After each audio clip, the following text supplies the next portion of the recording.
ang mga alituntunin na ito bago mag-request ng support.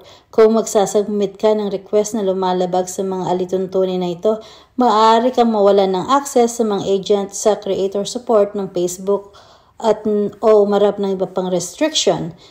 Oo, nadinig niyo po yun?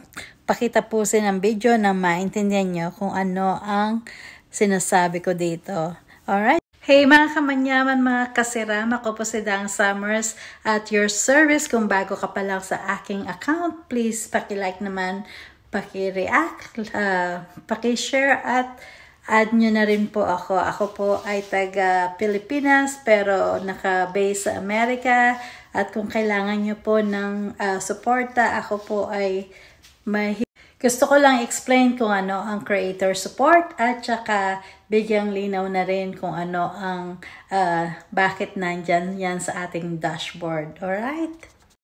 Ano ang creator support? Ang creator support ay nagbibigay ng sentralisadong experience sa supports para sa mga creator na Facebook at Instagram. Nag-aalok ito ng nakakalaan na direktang access sa suporta sa chat at collection ng mga self-service na resource para sa paglutas ng issue. Ano ang mga alituntunin para sa creator supports?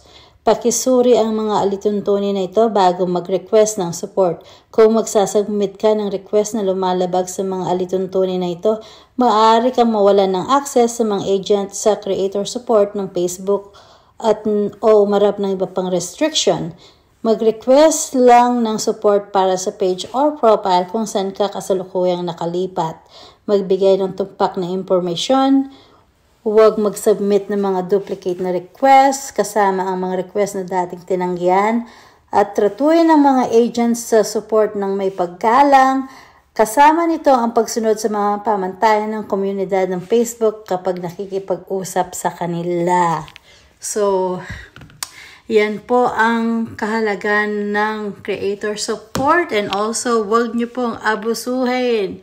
Kung kayo'y nagkaroon ng restrictions or violations or community standards, click nyo muna yung proper recommendation nyo tapos from there, i-click nyo yung review details and then follow instructions.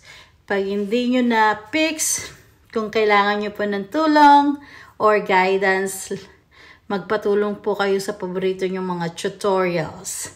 Alright, marami pong salamat. God bless everyone. Huwag nyo pong abusuin ng creator support, okay? Mag-appeal lang kung nagawa nyo na ang lahat ng kailangan nyo gawin sa part nyo before mag-appeal. Salamat po.